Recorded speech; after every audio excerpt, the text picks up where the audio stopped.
Life, legacy, and longevity. Look, it happened. I made it happen. So Jamie Sarche was our life, the first round, and Pam, right?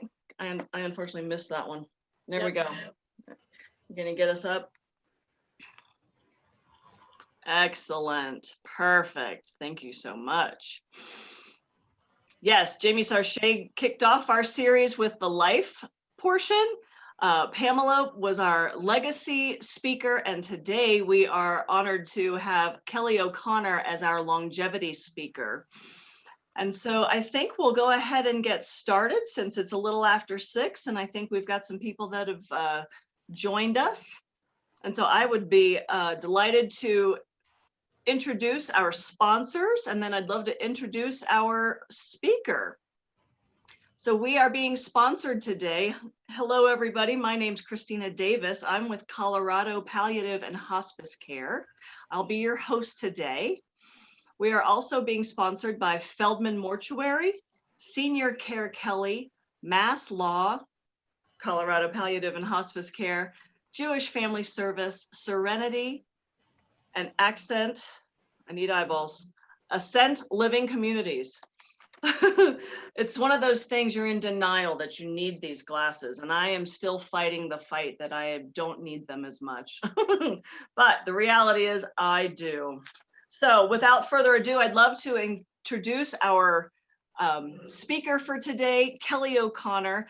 I have had the privilege of working with Kelly O'Connor for, I believe, 5 or 6 years now. And she's just an amazing human on top of everything else. Kelly she created Senior Care Kelly. She's an elder care consultant and senior living advisor. She has helped over, probably you're pushing 1,000 families at this point. I know it says 800, but I think you're probably pushing 1,000 people at this phone.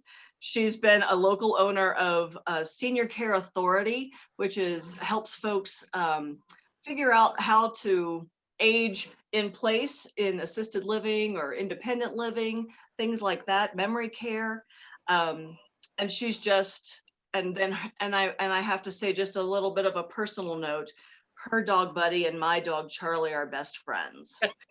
So they got their playtime in yesterday so that we could have some quiet today. So without further ado, I would love to introduce Kelly O'Connor. Thank you so much, Christina. I really appreciate it. And I'm so happy to be here. I just want to acknowledge Jamie and Pamela, who created the series and invited me to come join them. I've just been so honored to be here. And we were saying that we've enjoyed this segment, and a lot of this is because of the questions that all of the attendees have asked. So we'll ask that you, throughout my sort of presentation here today, if you'll add any questions that you have for me in the chat. Christina is going to be checking the chat, and at the end we'll have time for questions and answers. So feel free to ask any question that you would like. All questions are welcomed. And so Christina will take care of that for us at the end. And we were just saying we've really, really enjoyed this. And so today, my job is really to share with you a little bit about longevity. And so Jamie, I believe you have slides that we might be able to start here. And I have the sacred honor of supporting clients usually in their last 3 to 5 years of life. Typically it's 1 to 3 years of life, but that scares people sometimes. So I say 3 to 5, but it really is a sacred privilege to support people really in their elder life. So life expectancy right now is at 79.7 years. And it is expected to grow significantly just in the next 40 years to 85.6 years. Now that's the average, right? So there are some people that will pass away sooner, and some people that will live longer. So we're really looking nowadays at this really longevity generation and this longevity lifestyle, and what do we do to support people in living those lives. So a lot of people will talk about retirement living. So they'll talk about what they want to do when they retire. But a lot of people haven't done this planning for really expressing what they want those longevity, those last few years to really look like. And that's what we're going to talk a little bit about today. So on to our next slide. I think the real thing to talk about are the social dynamics. So there are 3 plagues of aging according to the Eden Alternative: boredom, isolation, and helplessness. Now, in the midst of COVID, a lot of us are experiencing helplessness. We talked about that much in the first segment of this series. But there's boredom and isolation. And those are really the things that we focus on in trying to find out how a person finds significance and meaning in their life. I think that's what we all want is meaning and relevance in our lives. And so how are we engaging our elders? Again, this is in elder life. How are we engaging them? It's been amazing. A lot of my clients that are in their older years, they have embraced technology, many of them quicker than some of the boomers have, which sounds a little bit counterproductive. But many of our elders have been engaging with technology. A lot of them do have tablets that they're using. They've been doing telehealth visits much longer than those of us that are new to telehealth have been doing. And so, so we've seen some really amazing advancements with how we're engaging with technology and really helping to counteract that boredom. And then the isolation, you know, all of us are feeling that for the first time. I don't leave my house very often. I could count on one hand the number of times I leave per week. And so I have been a little bit isolated too. And I think COVID has really given all of us a sense of what this elder life experience can be like. And so I've found so many families are doing really creative things to really embrace each other, but they've seen the creative ways that they can embrace their elders as well. What we usually look at is to see when someone is starting on this isolation pattern. We see many times that people are just, it's too much effort to get ready and to go places. I recently in September had shoulder surgery, and I'm still very I can't even lift my arm high enough for you to see. I'm still going through physical therapy myself, but it's too much hassle to get dressed and undressed, you know, during the day or, you know, multiple times a day. So we see a lot of our elders that they'll start to shut down, and you often see it with things that they're wearing and dressing. Because it's too much effort or they're in pain and not doing things. But we see this isolation really happen more and more with driving safety and having to talk about taking away driving privileges. I always encourage doctors to do that instead of family members, so that it really takes away my kids took away the car scenario. But also social participation. We've seen I did receive notification with the vaccine. There is one large senior living provider that has already put together a vaccine plan. And so they have distributed that to all of the families, and it's one of the largest senior living providers in the country.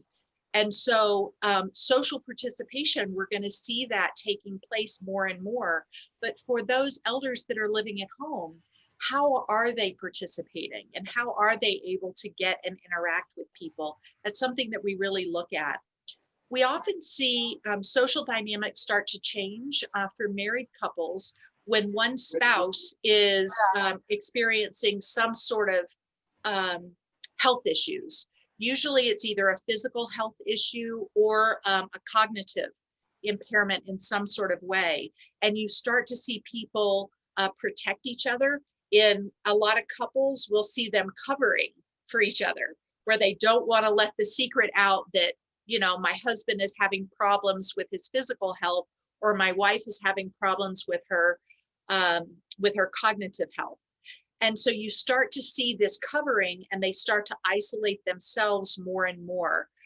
And then the same thing happens with spousal death. Once your beloved partner passes on, the social dynamics change. And these are really opportunities to really intervene and really love and support your elders. So we'll also talk a little bit about family dynamics. And Jamie, that's the next slide that we have. Every family has their own stuff. And I think the longer we live, the more we accumulate stuff. And I'm not talking about the physical stuff. I'm talking about the emotional dynamics inside a family. And that's where we see in these last few years, we see families where, you know, I will have adult children that are in their 60s, some in their 70s, and their parents are in their 90s. And you will see siblings bring up stuff that happened in their teenage years. And you see it all the time. And when I work with families, I say, is this something that was brought up way back when? And has she always been the bossy sister? And they'll say, yes, she's always been the bossy one. And I'm like, okay, well, let's look. And I go back to what Pamela helps all of her clients with, is setting up the really clear boundaries from a legal perspective. I go in and say, okay, let's see who legally is in charge here. And we go back to that power of attorney document to see who is the agent who will be making decisions for a senior, and when that document goes into effect, because many of them have clauses and certain conditions that you have to meet in order for that person to be acting with legal authority.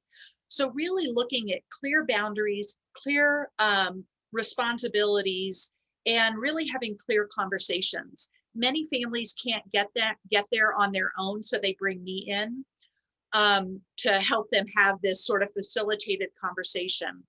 But we're also seeing something with the effects of drug addiction and alcoholism and mental health that have really impacted elder life.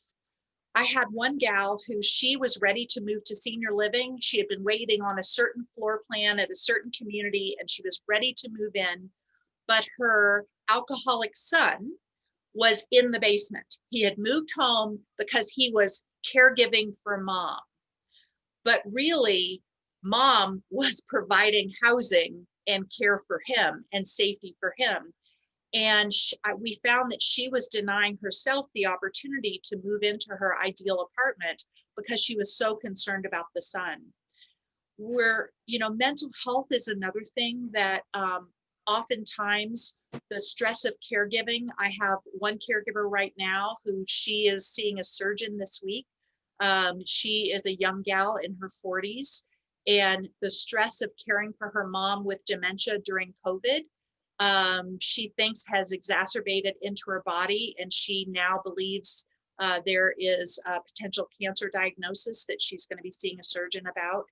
And so the effects that caregiving have on our mental health, but also on our physical health, is tremendous. And so we're really having to look at that, especially with COVID. So many people, this has really affected families in extraordinary ways that none of us could have predicted. And with the unemployment, we're often seeing that people are no longer employed.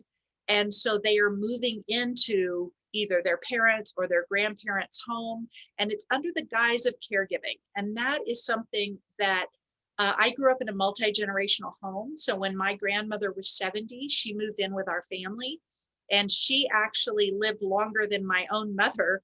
She lived to 92, she lived with us 92. She lived with us for 22 years. And so I think we're going to be seeing in this longevity generation, we're going to start seeing families coming together out of necessity. But I think that COVID, I would say the good thing about COVID is we really realize how much we miss family and how much family means to us. So we're going to start to see cohabitation happening a little bit more. There are so many in new developments of people that are building in-law suites, mother-in-law suites. There's also something called granny pods, which I don't really like that term, but it basically is an apartment on a property that's a separate dwelling on a property where there's a small, like a tiny home where grandma lives, but she can come, or grandpa can come and share in the main dwelling on the property, but yet the elder can have their own privacy. So we're starting to see some of these kind of things happen. It's really been an extraordinary year in a lot of ways. So Jamie, we're going to go to the next slide here. So housing, I think this is really an important thing to look in those elder years. 100% of the people that we work with say that they would prefer to stay at home throughout their whole life. There is a rare person who says, I think I want to move to senior living. In my family, everyone moved to senior living. It was just the way it was at a certain point. Like I said, my grandmother lived with us until she was 92. And my mom passed away. And so then my grandmother, she was like, I don't want to stay here with my son-in-law. And all of the grandkids were grown up. So she was one of the very few that said, I think I want to move to senior living. But home is really where people want to be. It's where we feel safe. It's where we raised our families and our kids. But only 5% of homes are actually safe for seniors and elders to live in that have been modified. And so we're finding this big trend with home modifications. There's also a company on the East Coast, it's a not-for-profit, that is actually working on some legislation to see how people can pull from their 401k without any kind of tax penalties at all, and maybe get credits for being able to stay at home. So there's a lot of things that are happening on the political side, but also from a product innovation side as well. And we do have some really amazing home care agencies here in town. So if someone is wanting to stay at home safely, family will usually say, you'll stay home, I'll start checking on you, I'll prepare meals, I'll come over and do your laundry, I'll help you sort out your medications. And when we're looking at longevity, the thing about that is people are living so long. So I always work when I'm talking to the caregivers, the family members, to say, how long do you want to do this? I mean, do you want to do this for a year? Or do you want to do this for 2 years? Because this could be a 7 or 8 year journey. Like, really, what is your commitment level? Because it creates such guilt for the family member to jump in to be providing care, and then all of a sudden to be in a place where this is way over my head. I'm spending 20 to 25 hours a week taking care of my parent. That's more than a part-time job on top of my already busy life. And so these are the kind of conversations to look at. Yes, our family values may be to take care of our own, but when is it appropriate to really bring in a professional agency, a professional home care agency to be able to provide some of that care? I always say it's better to bring someone in earlier, even if it's just once a week, just so the elder gets used to having a stranger, even though it's a professional, a stranger in their home providing care. It actually is an easier transition if more care needs to be added, or if someone needs to move to senior living in the future. And so what conditions would really necessitate a move? Really, it gets to the point where home care now ranges between, I would say, $27 an hour to maybe $32 an hour. It depends on the number of hours that you are booking per week. And so what people really start to look at is the cost of maintaining the home, as well as the cost of home care.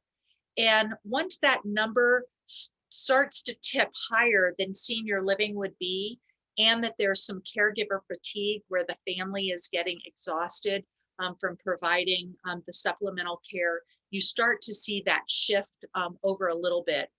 One thing I think that's really important to mention as well is for those people that have long-term care insurance or one of the life insurance policies that has a home care benefit, is the sooner that you start using that benefit, the better, especially with long-term care, because long-term care insurance is sort of a use it or lose it situation. And so many of those do have a home care rider, so you can start to use that. And it has their elimination period, which is usually a 90-day elimination period. You can start to use that with home care. And it really helps if someone does need to move to senior living in the future. I mentioned caregiver fatigue. It is real. And because this longevity, I think of caregiving and life in general, it's a marathon, right? We're all here, you know, at different stages here on our life journey. But when you get to that part where people start needing more and more care, it really is a marathon. People act like it's a sprint, especially when there's a crisis. Everyone jumps in to help. But then what happens when the family has band-aided the situation and everyone's jumped in to help, but the situation has stayed the same? Then families really have to look at, can they continue this for the life of the elder? And every family is different. Every family has their different values. And of course, COVID has complicated everything. There are some families that are very comfortable going and visiting their elders, some elders that are very comfortable with having visitors. And then there's those that aren't. There are some that say, I couldn't even bear the thought if I was the one who brought COVID to my mom. There are some elders that that don't want family to visit. So I heard someone for Thanksgiving put some pie out on the front porch, and the family had to come by and pick up their pie and leave. And so there's more than 400 senior living communities here in Denver. So we're going to go over that on the next slide to be able to tell you a little bit about the different housing options when home isn't safe anymore. So Jamie, if we can click over to the next slide, the senior living options, this is something that my company specializes in. We help people decide which level of care they need to be in and help them find which one. Because with over 400 options, it's so difficult to be able to choose which one.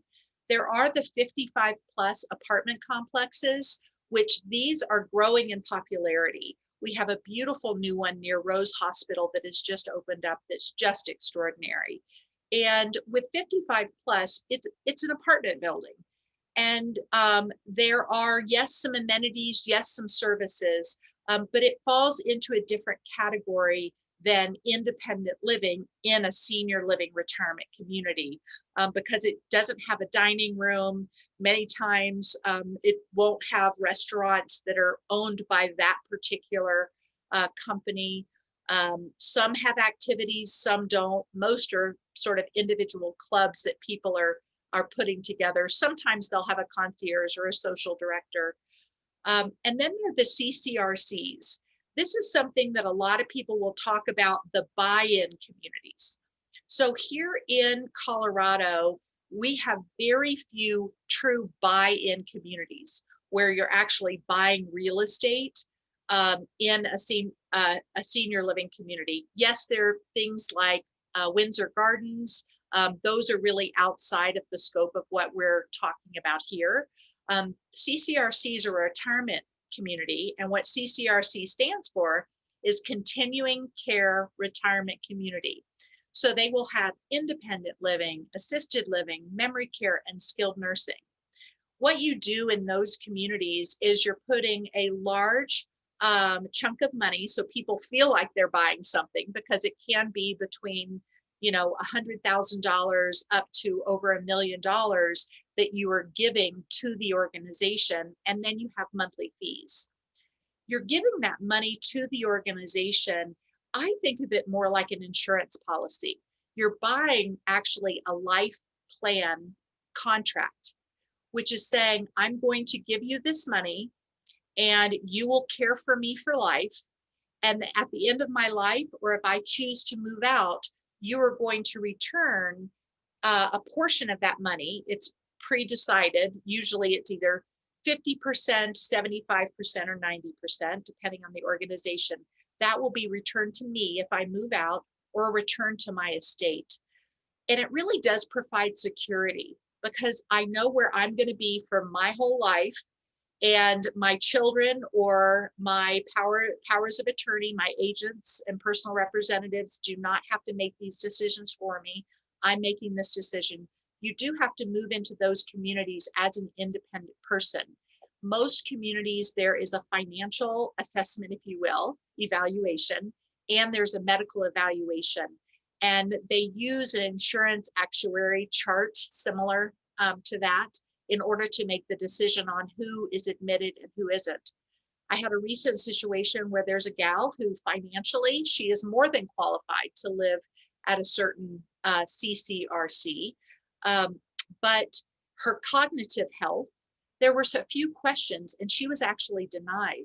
So many people think, I've got the money, I can move where I want to, but no, if you're looking at that CCRC option, you really do need to move in independently. What many people opt to do, and it's much more popular here, are the independent living communities. And they are month-to-month rentals. Usually you'll have, some of them you have to give a 90-day notice, or a 60-day notice, or a 30-day notice. But there's a lot of flexibility in that option in independent living. You'll have housekeeping services, there'll be a meal program, there's an activity program, and a lot of people love living in independent living. Independent living is not licensed by the state. So when we see the health orders that have been coming down and the restrictions on senior living communities, the independent living communities have not been governed by those. They fall under the same category as the 55 plus communities, and really like you and I would live. So the independent livings have fallen under that guideline. And there's something that's called Independent Plus. It's sort of a hybrid of independent living and assisted living, where you can have some home care services in your independent living apartment. And it's sort of a package now that they're offering. And the reason why we're seeing that is because they're, if someone needs assisted living a little bit, but not completely, it's a way to save money, again, up until a certain point. So communities have really gotten creative with that. And there's also something that's really popular in our area is residential assisted livings. There are actually over 100 that are here in Denver, Arapahoe, and Douglas County. And those are residential homes. You might have one in your own neighborhood, and they are licensed as assisted livings. And it's usually 8 to 12 people that live in a home together. They have to follow all the same guidelines as a big assisted living that you see, on the, major intersections, the big places. They have to follow all of the same guidelines, but people operate more as a cohort and more as a family, where they have 3 meals a day together. Everyone has a private bedroom, but their living room and their kitchen and their outdoor space, all of that is communal space. It's growing in popularity because a lot of people don't want to move into an apartment setting with senior living. They really want to be at a home where they can hang out in their, lazy boy during the day and watch TV, and don't need all the fuss and hustle and bustle of a bigger environment. Also for dementia, the residential assisted livings tend to be better in some cases for people with dementia, because it's such a familiar setting versus moving to an apartment. And then we have the assisted living communities, which are the big Brookdales and Sunrises and Morning Stars and places like that we've all seen. And then memory care, something important to know is that memory care can be delivered. It's really a service that can be delivered in the assisted living setting. So it can be licensed as assisted living, or it can be delivered in a skilled nursing setting. Really, the only time someone needs skilled nursing is if there are some really advanced medical needs, If someone has a tracheotomy and needs to be on a ventilator, if someone is completely bedridden, and so forth, or if there's some sort of psychiatric type episodes that are happening along with their dementia, they might need to live in a skilled nursing. So let's scoot on to the next. I want to get to some questions here. Senior living costs, I'll just cover this really briefly. The assisted living and memory care is ranging between $4,000 and $9,000 a month. So again, looking at this longevity planning, it's really looking at money. And unfortunately, we have to do that and calculate when is the time to move to assisted living, and when is it time to stay at home, and so forth. And a $4,000 for assisted living is typically in a residential assisted living in a shared suite. Assisted living is priced in two ways. It's priced according to the size of the apartment and the level of care. So this would be a small situation or a shared situation at $4,000 with a light level of care, whereas say $9,000 would be a larger apartment with a higher level of care. And then long-term care skilled nursing is ranging from about $7,000 to $13,000. $7,000 would be a shared suite. Most for a private, it would be really great if you got one for $7,000, but it's usually higher than that. Yeah. Whereas $13,000 is a really nice private apartment in a really nice skilled nursing. So let's scoot on to the next one. I think we're going to swing through the slides pretty quickly. My company, we do two things. We do elder care consulting and caregiver coaching. That is an hourly service. Years ago, we didn't have people like me. I wish when I was going through my elder care journey with my family, I would have had someone like me to help short circuit all of the learning curve and so forth. And then we do senior living placement. I do have one caution: if anyone is looking for senior living when that time comes, to make sure and use a local placement agent like myself versus going online to a Place for Mom or caring.com and requesting information. Because once you start your own search, then a placement agent may or may not be able to work with you. There's a community service where you can get our services for free. And so you can tap into that community program if you start with us to initiate your search, because our service fees will be covered by the care community that you ultimately choose. And everyone does their business a little bit different, but we show all communities, we show them equally based on your needs versus on where we think you should go. We really want to evaluate and make sure that your needs and your values and your preferences are being honored. And then I do a lot of keynote speaking and workshop facilitation too. So on to the next two slides. We have two classes that are available. We do Senior Care 101, which is a little bit about what we've talked about, but it's over a 90-minute period. We are offering for any of you that are attending here today a discount. The tuition for that class is $59, and we're offering a discount to $39.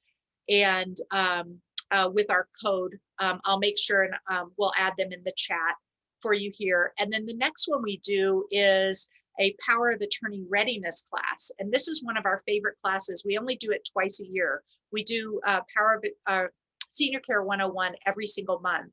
And then Power of Attorney Readiness. So many people will go see someone like Pamela and have all of their documents ready, but they haven't communicated this to the agent who will be serving as power of attorney. The agent has no idea what they're even supposed to do. So this is actually a 12-week class where we actually go through and teach the agent what they should be thinking about, what their responsibilities are. Jamie is one of the experts in that program, as is Christina. And so it's a really wonderful program. We're going to be starting it again in March. We might do it in February. We're still working on the dates right now, but the regular tuition for that is $249. It's a 12-week class. And we're discounting that for all of the attendees for this seminar down to $179. So I think we're right here at the end, Christina. Do we have some questions that have come in? We do. Uh-oh, where'd we go? Here we go. I'm clicking on buttons I shouldn't click on. Yay, technology. We don't have a lot of questions. Feel free to raise your hand if you have a question. But our first question is, do you think COVID will change the way we house our seniors, our elders? This is such a great question. And yes, absolutely. We are fortunate. Everyone has different opinions about things, but if we have a safe vaccine and if people take the vaccine, right? Again, this is a controversial topic. Our seniors hopefully would be safe in that environment. But I think what you're going to see is you're going to see smaller communities or different wings of different communities. So I've also seen a lot of my clients that want to be on first floor units instead of on higher levels, because if there are other shutdowns, if there are outbreaks, that they can have that first floor communication with their family. We've seen lots of window visits and so forth.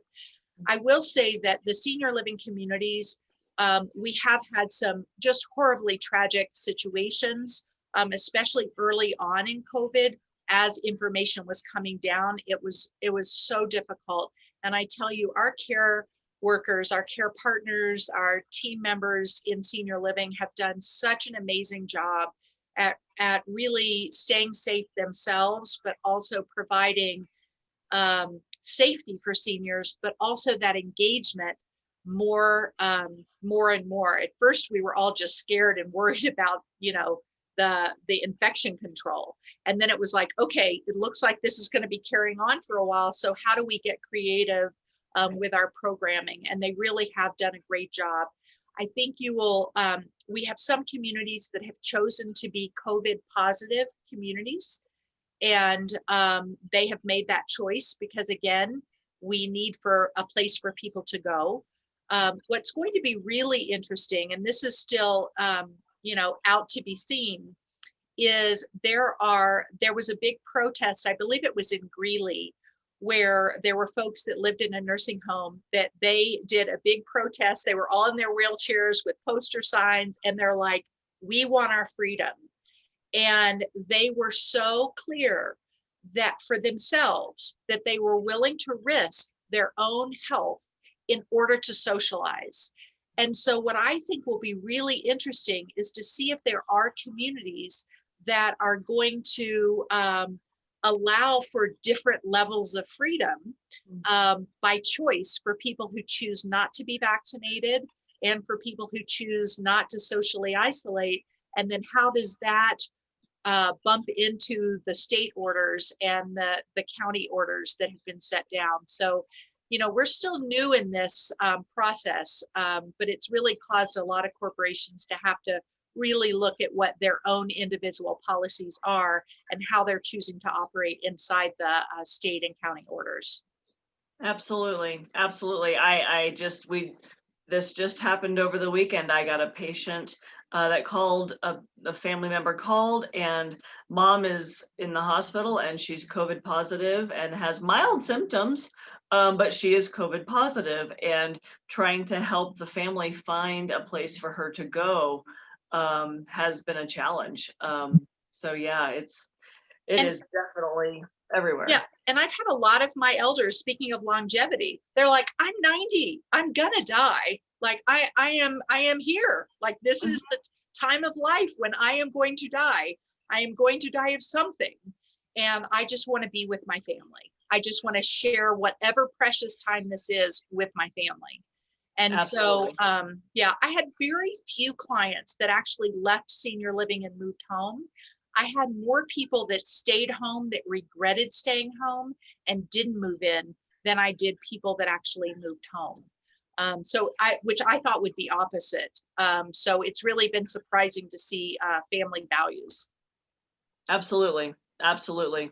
And I have situations on both sides of that. We had a 101-year-old woman went to evaluate for our hospice program, and she told our nurse, quite frankly, her blood pressure is none of any of our business. That she's been doing this for 101 years, and what does she need us for?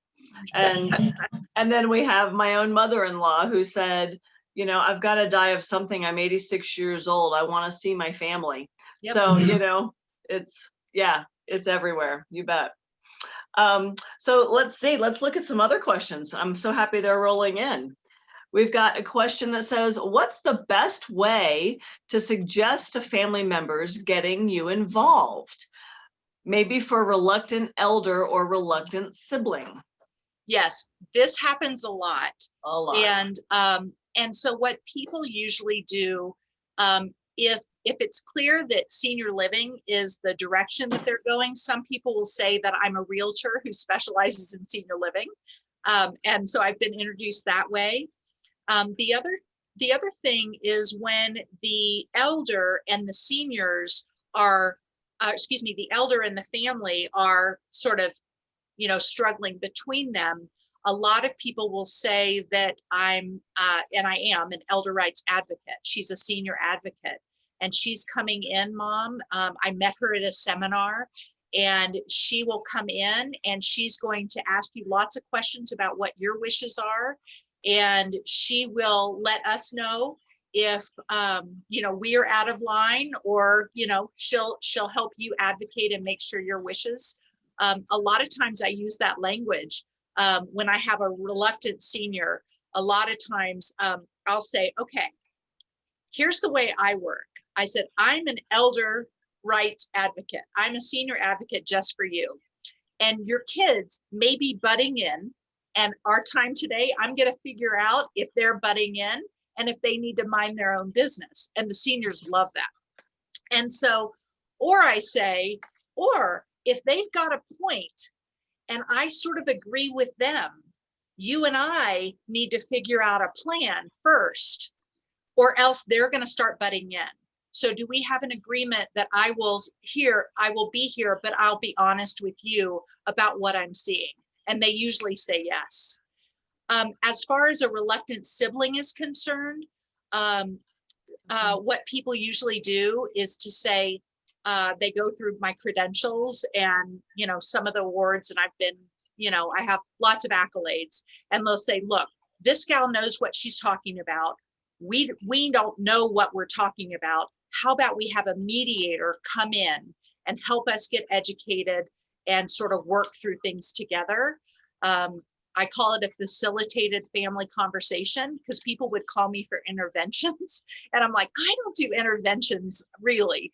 But this facilitated family conversation, we do an educational piece. We let everyone have whatever grievances they have, whatever opinions they have. And then as a family over time, we start to move in a great direction. I love to meet families before the conflict really hits the fan or before the crisis happens. I love to meet families ahead of time because we can really build that rapport with them early on. Absolutely. Yeah, I couldn't agree with you more. Fantastic. We have another question that is there a long wait? This is a great question. Is there a long wait to get into independent living or residential assisted living? Not looking to move just yet, but how much time should I give myself for finding a place? This is such a great question. So I have a couple different theories on that. If there is a place or an organization that you are 100% that is absolutely where you're going to go, then I recommend getting on a wait list sooner than later. Different organizations have different wait list policies. Some you retain your position, so they will call you every time if you want a 2-bedroom apartment, every time there's a 2-bedroom, they'll call you and say, we have a 2-bedroom, and you say nope, and you retain your position. There's other places where if you say no, you have 2 denials declining the offer, and then you move to the bottom of the list. And so what I find is I always recommend that people move early, because what happens, because I worked in senior living for many years, and I was on a 2-year wait list at my community. And so when a family would come up and we would call them and say, it's time, they would say, no, we're not ready yet. And then literally 2, 3, 4 months later, they would have a crisis and they would call us and say, we're ready. And it's like, you just declined the apartment. So I always say it's smarter to move early and get yourself positioned where you can get care readily when it's available. It may not be ideal. No one's ready yet, but really positioning yourself. So it's really a strategy. Because, I'll let you in on some secrets about senior living. We have a big problem with turnover. And we see that if, a lot of times it's 18 months to 2 years where the staff is turning over and a lot of the leadership is turning over. If you have a leadership team that's been in place for longer than 2 years, that's really a stable organization. And so a lot of people, I like the flexibility of being able to move and make different decisions if the leadership team changes. There's one community that this year alone has had 3 executive directors. Okay. How stable can that organization be? They have some very dedicated caregivers that have stayed there through the different levels. So again, this is the kind of insight that we share with families. And so, so I think it's important to ask those questions before you're making a commitment to an organization. Excellent. Yeah, absolutely. I every once in a while go through my Rolodex, my business cards, and I'm like, oh, she's gone. He's gone. So yeah, I send out a monthly newsletter, and of my professionals, I usually have between 20 and 30 during the month that have changed jobs. Like that's how frequent job changes are. And I couldn't agree more that having someone that's a professional like you that really knows the ins and outs and the nitty gritty and who's where and how are they doing with their level of service that they're able to provide, and what are they saying they can do, but what can they actually do, it's imperative. And I call to you all the time for things like that. Like, I've got this, what can we do, and can you help? So, well, and I have a big mouth, and I have people's personal cell phone numbers, and for my clients, I don't hesitate to, absolutely, to exercise either one. Absolutely. One of the questions that kind of piggybacks off of this is, do you know why there is so much turnover, and how does that affect the folks who live there? That's such a great question. So I mentioned earlier that I had shoulder surgery. And so I have a series of videos that I'm doing coming out about being a care recipient. And I tell you, to have a stranger walk in your house and you have to get naked and they're washing all your parts. And I had 3 different caregivers over a 2-week period. It was so difficult. I mean, it was really difficult. And I cannot imagine, I felt very incapacitated just with my arm, because I like to think I'm a tough gal, like I can scrap with anyone, if I feel in danger. And I can't imagine being an elder, knowing that I am vulnerable and needing support of these people, and they are strangers coming in to my home to support me, or to my apartment. And so what we see is with any organization, once the leadership change comes in, the leader starts bringing in their own managers. So you see a ripple effect that happens with the management team. And then for the frontline workers that are caring for the elders, you see them, they either like the new management team or they don't.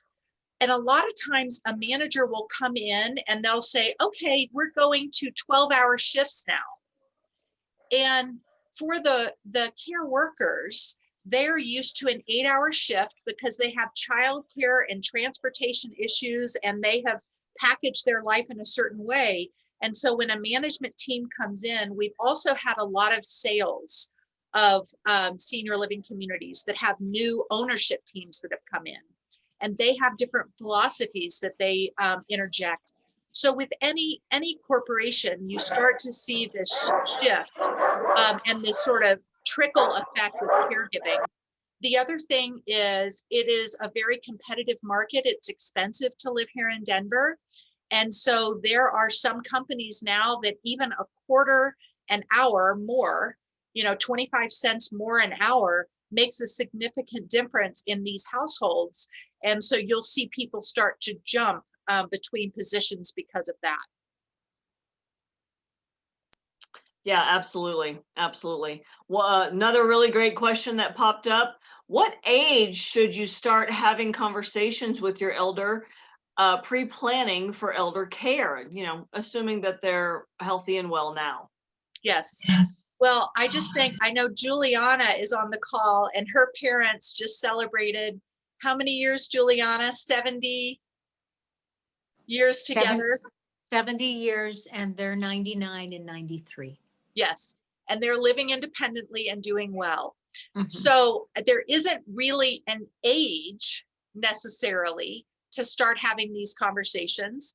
I think that, if, the average life expectancy is 79 right now, then maybe the number is 75 to start having these conversations.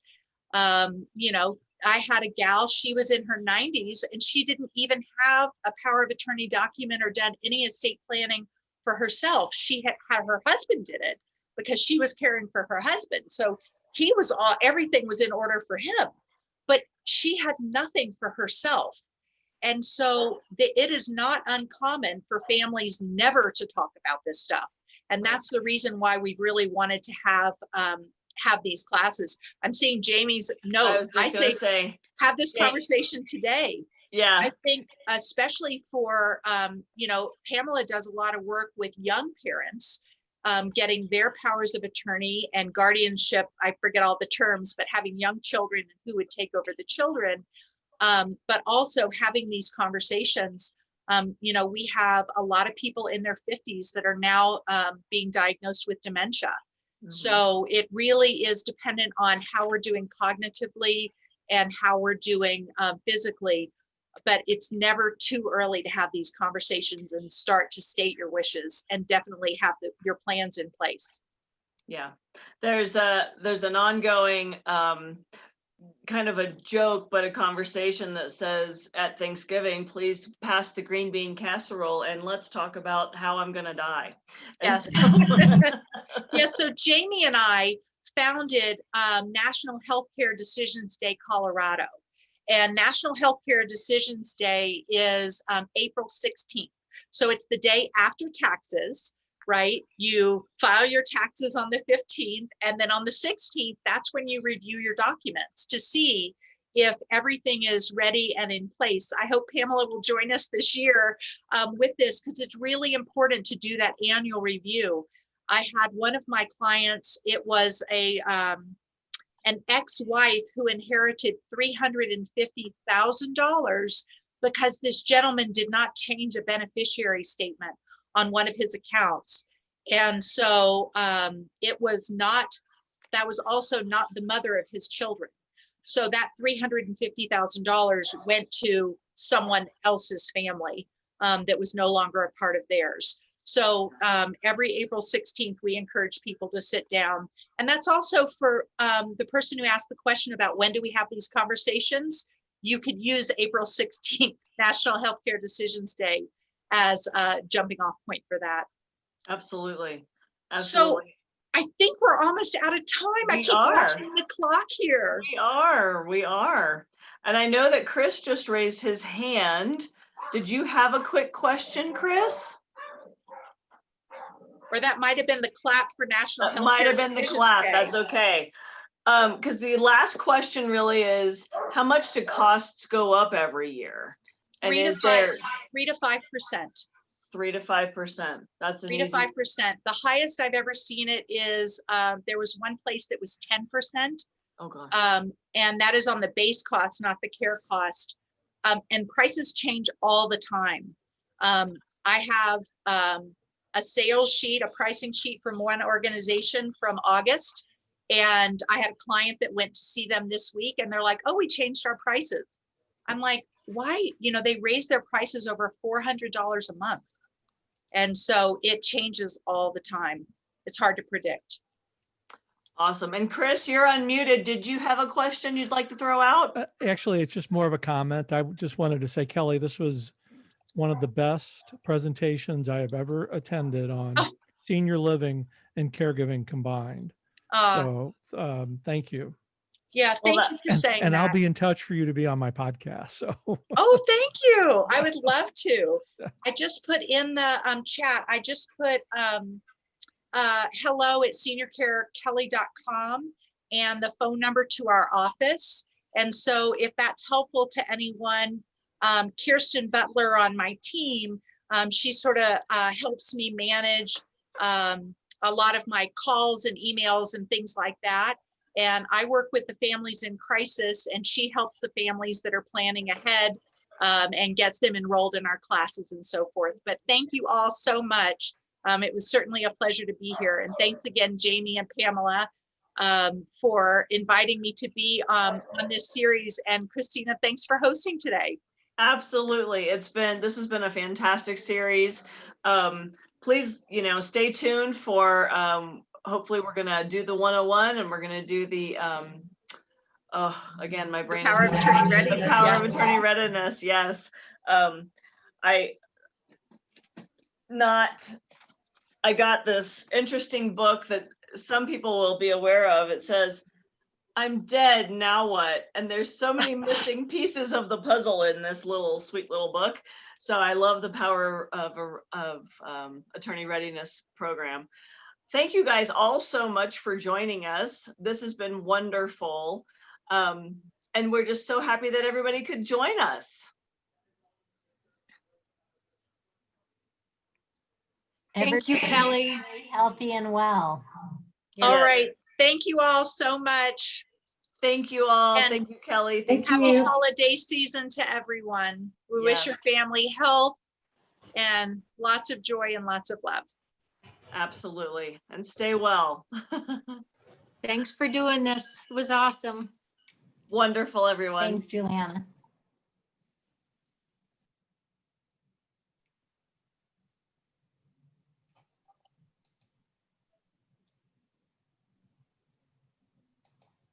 Oh, yay. Okay. And then there was 3. Great job. Okay. Great job. That Chris McClellan, I just had a conversation with him yesterday. He's creating a whole podcasting network. Oh. Yeah. So both of you need to talk to him, actually. Yeah. Okay. That's why I invited him to come tonight. So he Thank you. Yeah, of course. Of course. Yeah. The whole care network. Yeah. I'll look at it because we're starting our podcast again. And I'll talk to you. I'll talk to you about it. Great. Because Jamie did our first one. Oh, thanks. Yeah, no, that's great. Chris, what's his last name? McClelland. McClelland. And it's the whole, what is it? Whole Caregiver Network? Yeah, Whole Care Network. I'm going to look it up right now. Is he the gentleman that has been caring for his wife? No, he's a gay man. Oh, okay. So he was caring for a partner who died. Okay. I don't remember exactly his story, but he's really interesting and dynamic and really friendly. Like you can just tell from his mustache. Yeah. Oh yeah. I love it. Yeah. Yeah. That's awesome. Yeah. He's really great. So both of you will have to talk to him. Take care. I'm going to go eat dinner and take care of this puppy. Okay. Absolutely. Have fun. So Bye, guys. good. All right. Hugs all. Bye.